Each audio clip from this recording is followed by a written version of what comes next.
오늘 하나님 말씀은 창세기 18장입니다. 창세기 18장 1절부터 8절까지 있는 말씀인데요.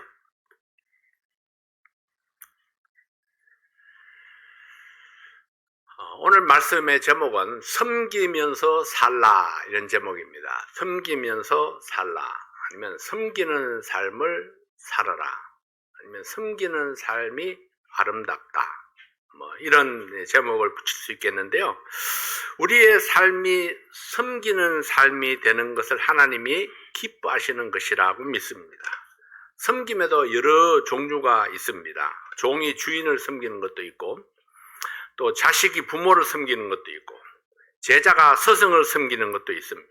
그러나 오늘 소개되는 섬김은 자신의 이해관계와 상관없이 그 섬김의 기회를 잡아서 마치 종이 주인을 섬기는 것처럼 섬길 때에 하나님께서 보상이 있다는 것을 보여주는 그런 말씀입니다. 자, 이 시간 다 함께 일어나셔서 창세기 18장 1절부터 8절까지 있는 말씀 한 절씩 그러니까 교독하도록 하겠습니다. 한 절씩 교독합니다. 여호와께서 마므레 상수리 숲을 근처에서 아브라함에게 나타나시니라. 오정쯤에 그가 장막문에 앉았다가 눈을 들어본 적 사람 셋이 맞은편에 섰는지라. 그가 그들을 보자 곧 장막문으로 달려나가 영접하며 몸을 땅에 굽혀 가로되 내 주여 내가 주께 은혜를 입었사오면 원컨대 종을 떠나 지나가지 마옵시고 가져오게 하사 당신들의 발을 씻으시고 나무 아래서 쉬소서. 내가 떡을 조금 가져오리니 당신들의 마음을 쾌하게 하신 후에 지나가소서. 당신들이 종에게 오셨음이니이다. 그들이 가로되 내 말대로 그리하라. 아브라함이 급히 장막에 들어가 사라에게 이르되 속히 고운 가루 세 수알을 가져다가 반죽하여 떡을 만들라 하고, 아브라함이 또 짐승떼에 달려가서 기름지고 좋은 송아지를 취하여 하인에게 주니 그가 급히 요리한지라. 아브라함이 버터와 우유와 하인이 요리한 송아지를 가져다가 그들의 앞에 진설하고 나무 아래 모셨음에 그들이 먹으니라. 아멘.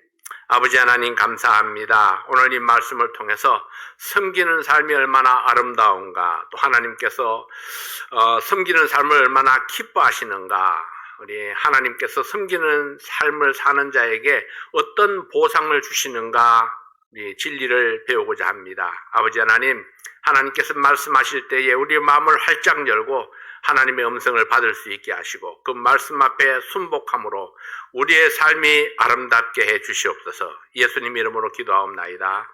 아멘. 앉으시겠습니다.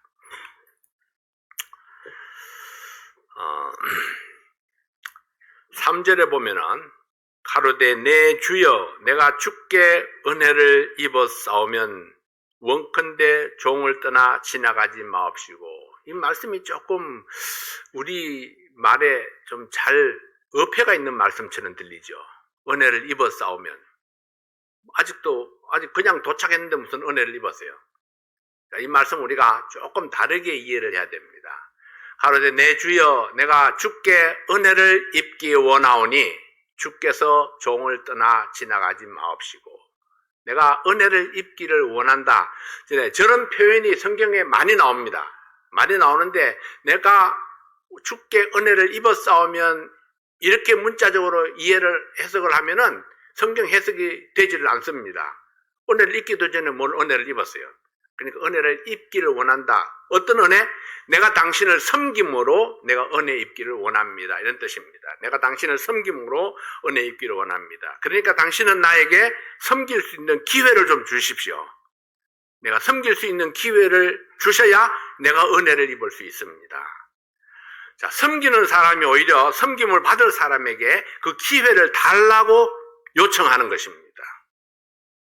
이것은 내가 섬길 수밖에 없어서 섬기는 것이 아니고 내가 섬길 수 있는 기회를 내가 능동적으로 찾는 것입니다.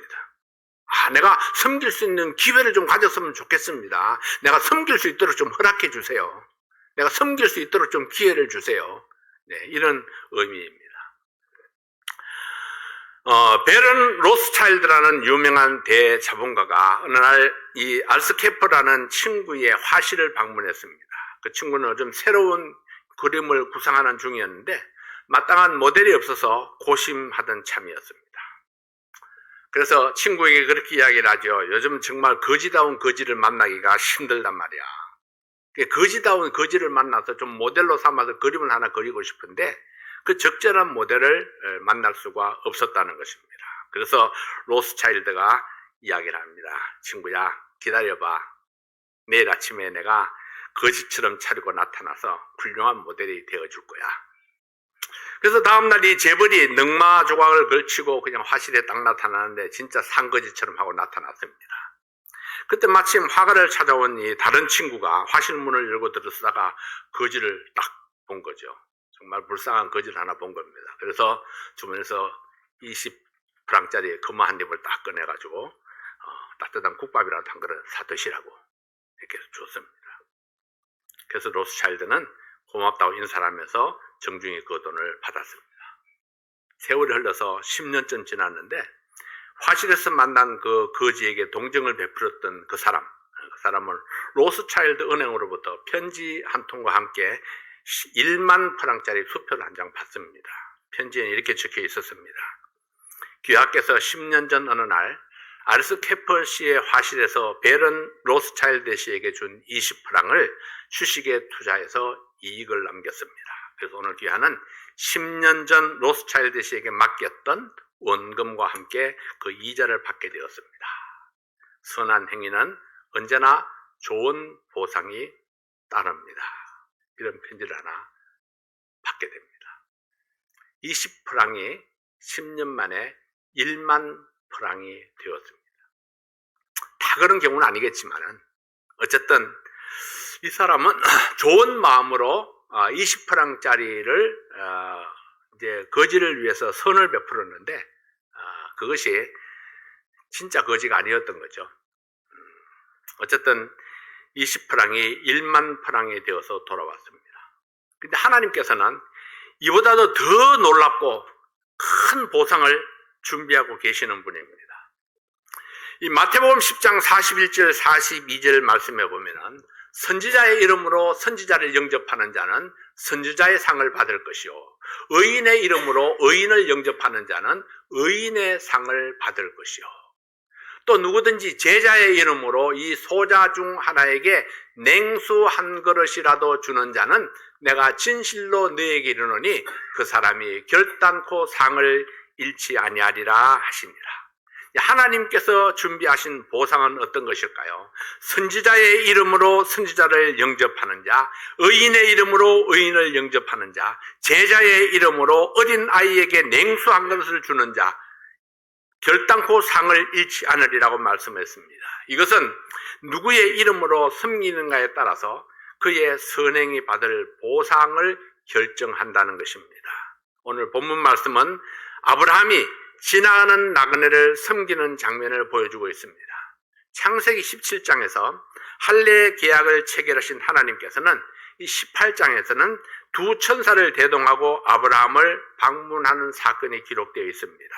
그러나 이 세 사람이 하나님과 두 천사라는 어떤 표시도 없었습니다. 다만 아브라함은 자기 집을 방문한 나그네를 정성껏 대접을 했던 것입니다. 이 방문에서 두 가지 대조적인 사건을 예언하셨는데 하나는 이삭의 출생을 재확인하는 이 생명의 소식이고 또 하나는 소돔 고모라 성의 멸망이라는 죽음의 소식이 전해지게 됩니다. 첫 번째로는 우리가 섬김의 기회를 잡아라 하는 것입니다. 어떤 기회이든지 기회는 사람을 기다려주지 않습니다. 기회가 왔을 때에 그 기회를 붙잡는 사람이 일할 수 있고 섬길 수 있고 또 열매를 바라볼 수 있습니다. 아브라함이 장막문 앞에 앉아 있다가 사람 셋이 맞은편에 서 있는 것을 보았습니다. 그냥 지나가도록 무심하게 보낼 수도 있었습니다. 그러나 아브라함은 그들을 보자 달려나가서 집으로 영접해 드렸습니다. 그리고 마치 빚진 사람처럼 집으로 초청을 해드립니다. 1장 1절부터 5절까지 말씀을 18장 1절부터 5절까지 말씀을 다시 한번 봅니다. 여호와께서 만물의 상수리 숲을 근처에서 아브라함에게 나타나시니라. 오정 즈음에 그가 장막문에 앉았다가 눈을 들어본 적 사람 셋이 맞은편에 섰는지라. 그가 그들을 보자 곧 장막문에서 달려나가 영접하며 땅을 몸에 굽혀 가로되 내 주에 내가 주께 은혜를 입어 싸우면 원컨대 종을 떠나 지나가지 마옵시고 물을 조금 가져오게 하사 당신들의 발을 씻기시고 나무 아래서 쉬소서. 내가 떡을 조금 가져오리니 당신들의 마음을 쾌하게 하신 후에 지나가소서. 당신들이 종에게 오셨음이니이다. 그들이 가로되 내 말대로 그리하라. 방문이 예정된 손님이 아니었습니다. 아브라함도 처음 보는 사람입니다. 어쩌면 지나가는 사람이 귀하고 방문자가 없는 아브라함에게 지나가는 사람도 반가운 손님이었는지도 모릅니다. 아브라함은 오늘 이 사람들을 만난 것이 섬김의 기회라고 생각을 했습니다. 모든 기회는 강물처럼 흘러갑니다. 지나치는 시간 속에 기회를 붙잡지 아니하면 그냥 지나쳐버립니다.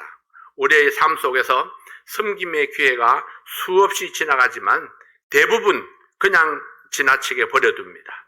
일부러 굳이 일을 만들 필요가 없다고 생각되기 때문입니다. 또한 어떤 섬김이든지 물질과 시간이 요구됩니다. 희생 없이는 어떤 섬김도 가능하지가 않습니다. 그러나 우리가 예수님을 닮기 원한다면 예수님의 섬김을 배워야 합니다. 예수님의 가르침을 찾아보고 예수님처럼 섬기는 자가 되기를 원합니다. 높은 자리, 중요한 자리를 두고 다투는 제자들에게 예수님께서 이렇게 말씀하십니다. 마가복음 10장 44절 45절 말씀해 보면은 너희 중에 누구든지 어떠함이 되고자 하는 자는 모든 사람의 종이 되어야 하리라. 인자에 온 것은 섬김을 받으려 함이 아니라 도리어 섬기려 하고 자기 목숨을 많은 사람의 대속물로 주려 함이니라. 어떠함이 되고자 한다면은 모든 사람을 섬기는 종이 되어라. 나 예수는 섬김을 받으러 온 것이 아니고 도리어 섬기려 하고 사람들의 속죄를 위해서 생명까지 주려고 왔다. 이렇게 말씀을 하십니다. 놀라운 말씀입니다. 제자들이 전혀 예상하지 못했던 말씀입니다. 서로 높은 자리에 앉겠다고 다투던 싸우던 그 제자들이 부끄러웠습니다. 우리의 일상생활 속에서 다른 사람을 섬길 수 있는 기회를 우리가 찾아야 합니다. 이것이 주님께서 기뻐하시는 일이라고 믿는다면 우리 교회의 아름다운 점이 바로 이 점입니다. 청소를 위해서 기꺼이 시간을 투자하고 설거지를 하는 것을 귀찮아하지 아니하고 스스럼없이 앞치마를 두르는 그런 형제들이 있습니다. 토요일 아침에 새벽 기도를 마치고 파네로로 식사를 하러 갑니다. 늦게 가면은 아침을 살 기회를 얻지 못합니다. 서로 아침 식사를 섬기려고 해서 이제는 순서를 정했습니다. 섬김의 기회는 항상 있지 아니합니다. 아브라함의 나이 99세였습니다. 자기 장막문 앞에 앉았다가 무더운 날씨에 여행 중에 있는 듯한 그 세 사람을 발견했습니다. 그리고 그들을 향해 달려나가서 손님으로 영접을 했습니다. 그는 기회를 포착했습니다. 놓치고 싶지 않습니다. 그래서 달려나가서 섬김의 기회를 달라고 간청했던 것입니다. 우리의 시간 속에서 누군가를 섬길 수 있는 기회를 찾는다면 얼마나 따뜻한 마음, 훈훈한 분위기를 만들 수가 있을까요? 섬김을 통해서 사람을 얻는 성도, 섬김을 통해서 사랑을 실천하는 그런 우리 성도들이 될 수 있기를 바랍니다. 섬김의 기회라는 것은요, 우리가 꼭 큰 물질을 투자해야 할 수 있는 것이 아닙니다. 아주 적은 것들, 작은 것들도, 사소한 것들로도 우리가 섬김의 기회를 만들고자 하면은 만들 수 있습니다. 문제는 우리의 마음이죠.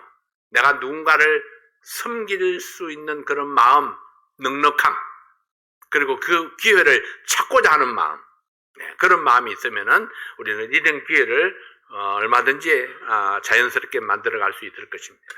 두 번째는 섬김의 방법을 선택하는 것입니다. 18장 4절부터 7절까지 있는 말씀을 다시 한번 봅니다. 물을 조금 가져오게 하사 당신들의 발을 씻으시고 나무 아래서 쉬소서. 내가 떡을 조금 가져오리니 당신들의 마음을 쾌하게 하신 후에 지나가소서. 당신들이 종에게 오셨음이니이다. 그들이 가로되 내 말대로 그리하라. 아브라함이 급히 장막에 들어가 사라에게 이르러 이르되 속히 고운 가루 세서알을 가져다가 반죽하여 떡을 만들라 하고, 아브라함이 또 짐승떼에 달려가서 기름지고 좋은 송아지를 취하여 하인에게 주니 그가 급히 요리한지라. 아브라함은 그들에게 필요한 것이 무엇인가를 생각했습니다. 나그네에게 필요한 것은 피곤한 발을 쉬게 하는 것입니다. 그래서 내 집에 온 손님이, 내가 섬기는 사람이 쉼을 얻고 평안하기를 바라는 마음이 아브라함에게 있었습니다. 우리가 다른 사람을 섬길 때에 어떤 방법으로 섬기는가에 따라서 섬김을 받는 사람이 편안할 수도 있고 불편할 수도 있습니다. 첫째는 상대방 중심으로 섬겨야 합니다. 내가 좋아하는 방식이 아닙니다. 나에게 익숙한 방법도 아닙니다. 상대방의 생각과 상대방의 상태가 가장 중요합니다. 우리는 여우와 두루미의 이솝우화를 잘 알고 있습니다. 여우도 두루미도 상대방을 초청해서 맛있는 음식을 차렸지만은, 여우는 두루미의 상태와 필요를 알지 못했고 두루미는 여우의 상태와 필요를 알지 못했습니다. 둘 다 자기가 좋아하는 방법으로 섬기려 했기 때문에 나의 섬김이 오히려 상대방을 화나게, 안타깝게 만들었던 것입니다. 아브라함은 이 나그네들에게 가장 필요한 것이 무엇인지 알았습니다. 피곤한 발을 씻고 시원한 그늘에서 쉬는 것입니다. 그리고 따뜻한 음식을 먹음으로 힘을 회복하는 것입니다. 일반적으로 건강에 좋은 음식이 있고 일반적으로 좋아하는 음식들이 있을 수 있습니다. 그러나 그것이 상대방이 좋아하는 것이 아니라면 아무리 건강식품을 해도 의미가 없습니다. 자기 건강, 자기가 챙기는 게 좋죠. 상대방 건강을 챙겨준다고 해서 그 사람이 그 음식을 먹으면서 스트레스를 받으면은 보약도 독약입니다. 그래서 모든 것들이 상대방이 좋아하는 방식으로 차려져야 된다는 것입니다. 아무리 값비싼 선물이라 해도 기쁨이 될 수 없습니다. 왜냐하면 값비싸다고 그 사람에게 필요한 것이 될 수는 없는 겁니다. 액면가가 얼마냐가 중요한 것이 아니고 내가 좋아하는 그 무엇이 아니라 상대방에게 맞는 맞춤형 섬김이 중요하다는 것입니다. 아브라함은 왜 이들을 섬겼습니까? 다만 그들이 내 집에 왔기 때문에, 찾아왔기 때문이라 그렇게 말씀을 합니다. 특별한 이유가 없습니다. 내 집에 온 손님, 초대받은 손님이 아니라 내 집 앞을 지나가는 나그네, 내가 섬길 수 있는 기회를 얻었기 때문에 그들의 필요가 무엇일까 생각하고 섬기기를 원했던 것입니다. 근데 5절 말씀에 보면은 그들이 가로되 내 말대로 그리하라. 섬김을 받는 사람이 내 말대로 그리하라. 이렇게 말씀을 합니다. 초청을 수락했을 때에 그때의 아브라함이 다음 단계로 진행을 합니다. 상대방의 마음에 기꺼이 내 뜻을 받아 주었을 때에 섬김을 진행할 수 있었습니다. 내가 뜻을 정했다고 해서 막무가내로 진행할 수는 없습니다. 상대방 중심, 상대방의 기분과 의지가 중요하게 반영되어야 합니다. 이것이 상대방 중심의 섬김입니다. 두 번째는 최선을 다하는 섬김이 되어야 합니다. 6절, 7절 말씀을 보면은 아브라함이 급히 장막에 들어가 사라에게 이르러 이르되 속히 고운 가루 세서알을 가져다가 반죽하여 떡을 만들라 하고, 아브라함이 또 짐승떼에 달려가서 기름지고 좋은 송아지를 취하여 하인에게 주니 그가 급히 요리한지라.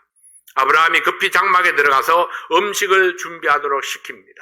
급히 들어갔다는 것은 서둘렀다, 바로 행동을 개시했다는 것입니다. 그는 자기 아내 사라에게 떡을 만들게 하고 하인들에게 송아지를 잡아서 요리를 만들도록 시켰습니다. 대부분 여자들은 음식 만드는 것은 자기에게 전적으로 맡기라 합니다.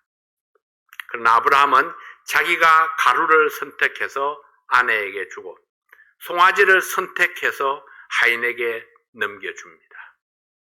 요리는 아내가 하고 하인들이 했지만은 전체적인 컨트롤은 아브라함 자신이 직접 관리한 것을 볼 수 있습니다. 음식이 준비되자 버터와 우유와 송아지 요리를 가져가서 대접하고 아브라함은 그들이 다 먹기까지 그 옆에 서서 섬겼습니다. 이것은 종이 주인의 식탁을 돌보고 주인의 식사가 다 끝날 때까지 시중을 드는 그런 모습입니다. 아브라함의 접대는 최상의 서비스를 제공하는 진심 어린 접대였습니다. 누구에게 보여주고자 했던 접대도 아니었습니다. 누구에겐가 보여줄 사람도 없었습니다. 아무도 아브라함의 접대를 아는 사람도 없고 보는 사람도 없었습니다. 그러나 하나님은 아셨습니다. 부지 중에 접대한 그분이 바로 하나님이셨기 때문입니다. 우리는 여기서 아브라함의 성품을 배워야 합니다. 사람을 접대할 때는 자기가 할 수 있는 최선을 다하는 것입니다. 누군가를 섬길 때는 아무것도 바라지 않고 섬기는 것입니다. 자기가 잘 아는 사람이거나 유명한 사람이거나 자신의 미래에 도움을 줄 수 있는 사람을 대접하는 것은 쉽습니다. 그러나 생면부지인 사람, 아무것도 기대할 수 없는 지나가는 나그네, 아무것도 내게 갚을 수 없는 사람을 극진히 대접하는 것은 결코 흔한 일이 아닙니다. 그러나 이것이야말로 하나님께서 말씀하시는 이웃사랑입니다. 예수님께서는 내 이웃이 어려움을 당했을 때에 아무것도 기대하지 말고 사랑을 베풀라고 말씀하셨습니다. 아브라함은 이들이 천사들이라는 사실을 알고 대접했을까요? 히브리서 13장 2절 말씀에 보면은 손님 대접하기를 잊지 말라, 이로써 부지 중에 천사들을 대접한 이들이 있었느니라. 부지 중에 대접했습니다. 누군지 알지 못하고 손님을 대접했는데 그가 대접한 사람들 중에 천사가 있었다는 것입니다. 아스케프의 친구는 처음 본 거지를 향해서 불쌍히 여기는 마음으로 연민의 정으로 따뜻한 음식을 위해서 20프랑을 주었습니다. 10년 후에 생각지도 못한 1만 프랑의 보상을 받게 된 것입니다. 내가 대접한 그 사람이 하나님이 보낸 사람일 수 있습니다. 내가 도운 그 사람이 필요가 절실했던 사람일 수 있습니다. 내가 베푼 작은 사랑이 한 목숨을 구원할 수도 있고 절망 중에 있던 사람에게 따뜻한 희망을 주었을 수도 있습니다. 내가 베푸는 그 사랑을 아무도 알아주지 아니해도 하나님은 보고 계시고 하나님은 알고 계십니다. 여러분, 하나님이 아시면 된 거 아닌가요? 하나님께서는 두 가지 보상을 즉각적으로 해주셨습니다. 그 중에 하나는 생명의 소식이고 또 하나는 죽음의 소식입니다. 세 번째로 우리는 아브라함의 섬김의 결과를 봅니다. 아브라함에게 주신 하나님의 축복은 무엇입니까? 아브라함은 하나님의 비밀을 공유하는 축복을 받았습니다. 이것이 가장 큰 축복입니다. 하나님의 비밀을 공유하는 축복. 내 안에 사라가 어디 있느냐? 이것은 이들이 우연히 지나가던 나그네가 아니었음을 밝히는 장면입니다. 특별한 목적을 가지고 아브라함의 집을 방문했음을 나타내 줍니다. 아브라함은 우연이었을지라도 하나님은 우연이 아니라 특별한 계획이 있었습니다. 예수 믿는 이 하나님의 백성들에게는 우연이 없습니다. 하나님께서 계획하시고 섭리하셔서 비록 우리가 알지 못했을 때에도 우리가 합당한 태도를 가졌을 때에 현실로 나타내시는 것입니다. 창세기 18장 10절 말씀에 보면 그가 가라사대 기한이 이를 때에 내가 정녕 네게로 돌아오리니 내 안에 사라에게 아들이 있으리라 하시니 사라가 그 뒤 장막문에서 들었더라. 기한이 이를 때에 우리는 그 기한을 알지 못해서 답답해합니다. 근데 기한이 이럴 때에 내가 정녕 네게로 돌아오리니 내 안에 사라에게 아들이 있으리라 말씀하십니다. 시간과 생명이 복합된 말로 직역하면은 생명의 시간이라는 뜻입니다. 생명의 시간, 달이 차면은 아들을 얻을 것이다. 10달이 지나면 아들을 품에 안을 것이다. 24년 전에 하나님께서 아브라함에게 주셨던 약속을 이제 사라가 듣는 데서 확정해 주셨습니다. 이제는 언제 주실지 기한이 없었는데 이제는 기한을 정해 주셨습니다. 그러나 사라는 여전히 믿음이 없었습니다.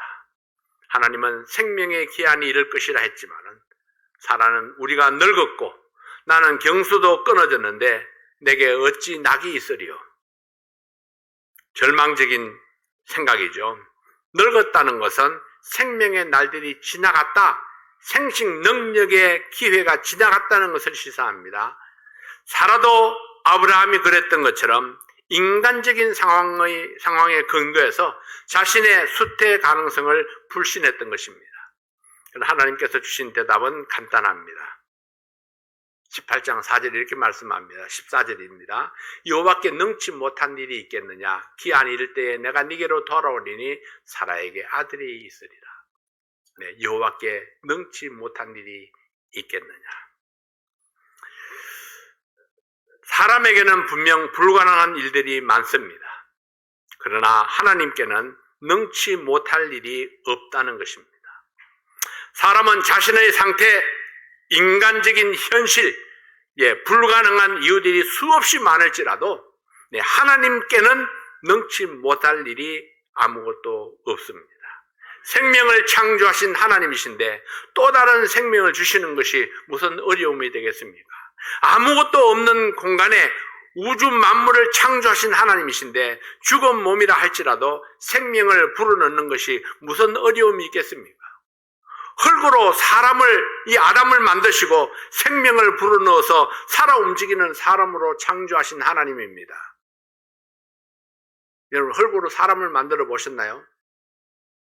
좀 어릴 때 그런 놀이를 많이 했습니다. 찰흙으로 사람도 만들고 동물도 만들고 그런 놀이를 많이 했었죠. 다른 건 놀 게 없으니까 사실은 찰흙 있는 곳에 가서 그런 놀이를 많이 했었습니다. 근데 하나님께서는 그렇게 만들어서 거기다가 생명을 불어넣으신 분입니다. 저는 그냥 말라서 딱딱하게 굳어버리는 사람을 만들었지만은 하나님께서는 살아 움직이는 사람을 창조하셨습니다. 사라의 몸이 여자의 기능을 완전히 잃었고 아브라함이 늙어서 노쇠하였다 할지라도 하나님이 하시고자 하시면은 그것이 무엇이든지 못할 것이 없다는 것입니다. 전능하신 하나님께는 불가능이 없습니다. 오늘 하나님께서 아브라함에게 주시는 축복이 무엇입니까? 하나님의 비밀, 하나님의 계획을 아브라함에게 알려주시는 것입니다. 17절에 이렇게 말씀합니다. 여호와께서 가라사대 나의 하려는 것을 아브라함에게 숨기겠느냐? 하나님께서는 아브라함에게 자신의 계획을 알려주셨습니다. 첫째로 밝힌 것은 축복의 계획입니다. 18절 19절 말씀을 봅니다. 아브라함은 강대한 나라가 되고 천하 만민은 그를 인하여 복을 받게 될 것이 아니냐. 내가 그로 그 자식과 군성에게 명하여 여호와의 도를 지켜 의와 공도를 행하게 하려고 그를 택하였나니 이는 나 여호와가 아브라함에게 대하여 말한 일을 이루려 함이니라. 아브라함에게 두 가지 축복을 약속했습니다. 첫째는 강대한 나라, 그리고 또 하나는 천하 만민의 복의 중심지. 나라에 깃털도 없는 아브라함에게, 지금 달랑 부부 둘입니다. 아브라함과 사라, 자식도 없는 그런 상태에서 강력한 나라를 약속하십니다. 아들 한 명 없는 늙은이에게 복의 중심이 되게 하겠다, 그렇게 약속을 했습니다. 여러분, 믿을 수 있는 일입니까? 믿을 수 없는 꿈만 같은 사실입니다. 그러나 아브라함은 이 모든 것을 믿음으로 받았습니다. 이것이 믿음의 아버지, 믿음의 조상 아브라함이었습니다. 바울이 고백했던 말을 여러분 기억하십니까? 나는 내게 말씀하신 그대로 되리라고 하나님을 믿노라. 내게 말씀하신 그대로 되리라고, 그 일이 일어날 사건을 믿는 것이 아니라 그렇게 말씀하신 하나님을 믿는다고 말씀하십니다. 이 고백처럼 아브라함은 하나님이 말씀하신 대로 되리라고 하나님을 믿었습니다. 이것이 축복의 비결입니다. 사건을 생각하면은 강대한 나라를 이룰 것이다, 그런 생각을 하면은 많은 민족을 이룰 것이다. 그런 생각을 하면은 믿을 수가 없습니다. 근데 그렇게 말씀하신 하나님을 믿음으로, 하나님이라면은 내게 말씀하신 것이 무엇이 되었든지 이루실 것이라고 믿었던 것입니다.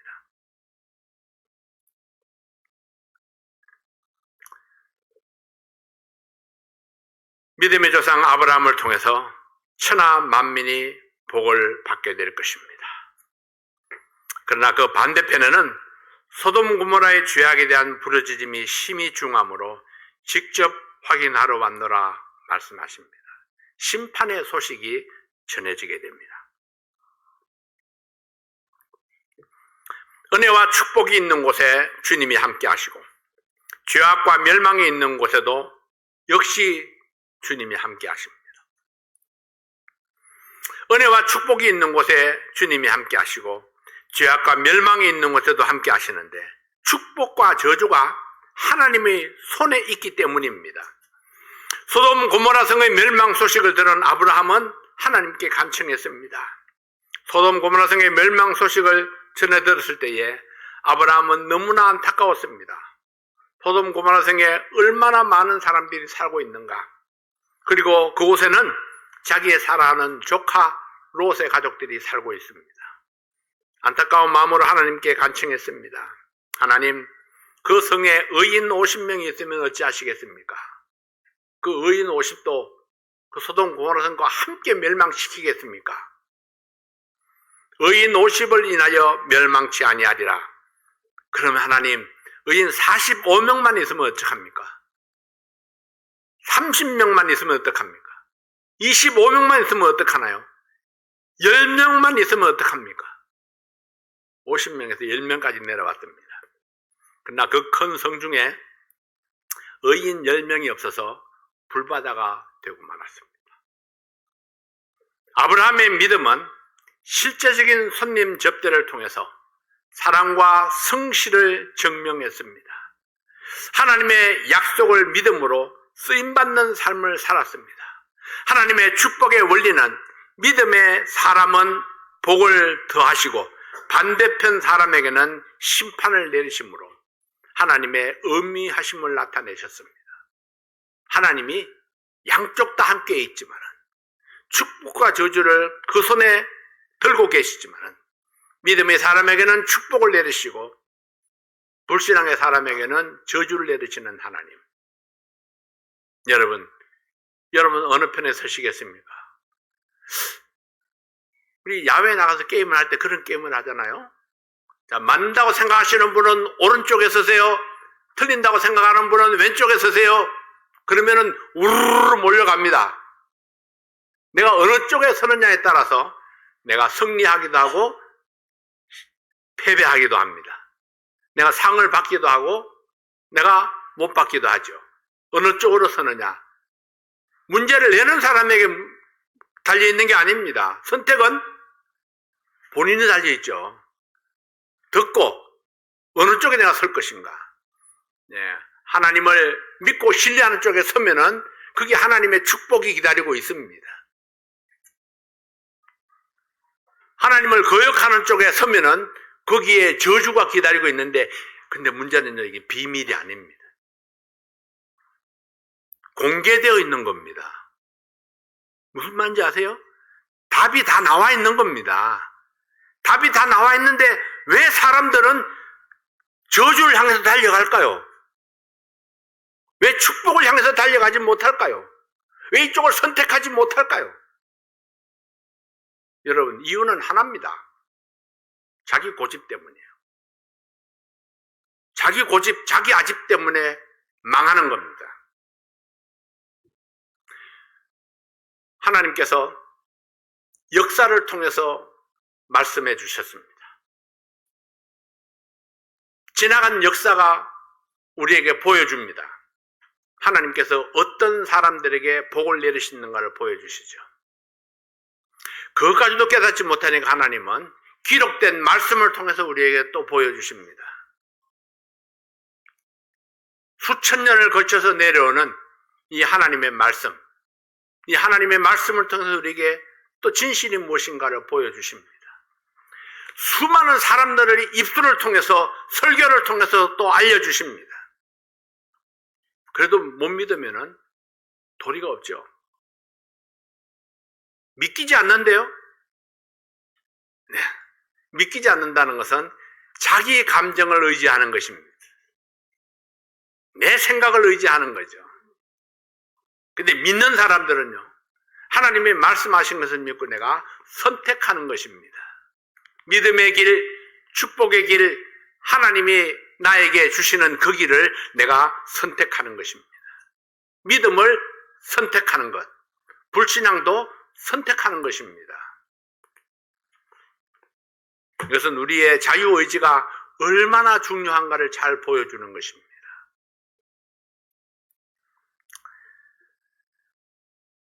아담과 하와가 처음 범죄했을 때에도 그들의 선택이었습니다. 선택. 가인과 아벨이 제사를 드릴 때에도 그 제사의 방법이 그들의 선택이었습니다.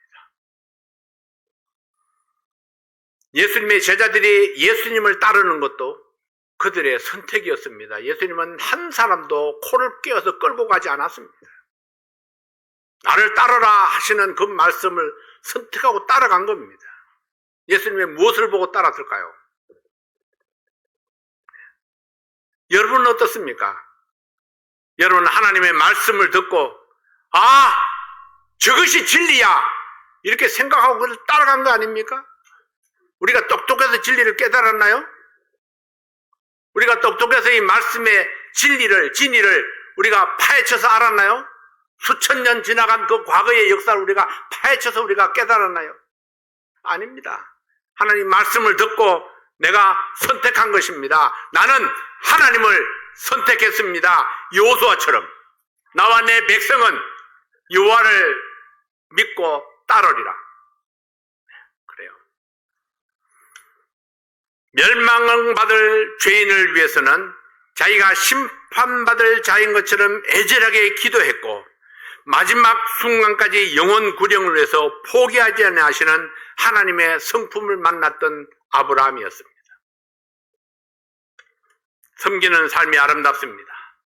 아무것도 바라지 아니하고 사랑으로 섬기는 삶을 살 때에 하나님의 보상이 무엇이었습니까? 감춰진 비밀을 계시하시는 축복, 하나님의 모든 계획을 알게 하시는 축복이 있었습니다. 여러분, 우리가 하나님의 계획을 알았기 때문에 그래서 우리가 예수 그리스도를 믿음으로 영접했습니다. 생명의 길을 선택했죠. 이뤄진 영혼을 구원하기 위해서 하나님께 기도와 간구로 나아가는 그런 우리들이 될 수 있기를 바랍니다. 구원의 은총을 주신 하나님께 감사와 찬양을 올려드리는 그런 삶이 될 수 있기를 원합니다. 섬기는 삶이 아름답다. 내가 섬기는 삶을 살 때에 하나님께서 나를 위해서 예비하신 축복이 그 비하인드에 있다는 사실을 여러분 기억하시기를 바랍니다. 그래서 우리의 남은 삶이 찬양으로 섬기든 음식으로 섬기든 봉사로 섬기든 복음으로 섬기든 어떤 모습으로든지 내가 누군가를 섬기겠다는 마음, 그런 믿음으로 우리의 남은 생애가 이루어질 수 있기를 바랍니다. 기도하겠습니다. 아버지 하나님 감사합니다. 오늘도 우리에게 주신 귀한 시간을 감사합니다. 우리에게 주신 귀한 말씀을 인해서 감사를 드립니다. 아버지 하나님, 섬기는 삶이 아름답다는 것을 압니다. 아무것도 바라지 아니하고 내가 섬길 수 있는 기회를 찾고 또 그 기회를 잡고 또 우리의 최선을 다해서 섬기는 삶을 살 수 있도록 도와주십시오. 섬기는 삶의 그 뒤에는 항상 하나님의 축복이 있고 하나님의 손길이 있다는 사실을 믿음으로 받게 도와주시옵소서. 아버지 하나님, 우리가 또 복음으로 섬길 때에 아직도 자신의 생각만을 붙잡고 있는 사람들에게 이 끊임없이 지속적으로 복음을 전하고 그들을 주님 앞에 이끌 수 있도록 도와주시고 저희들을 사용하여 주시옵소서. 아버지 하나님, 오늘 우리 아름다운 성도들의 섬김을 통해서 또 귀한 식탁을 접하게 됩니다. 아버지 하나님, 함께 하신 모든 성도들에게 복의 복을 더하여 주시고 우리의 마음속에 풍성한 마음, 사랑의 마음, 부드러운 마음, 넓은 마음이 있게 도와주시옵소서. 예수님 이름으로 간절히 기도하옵나이다. 아멘.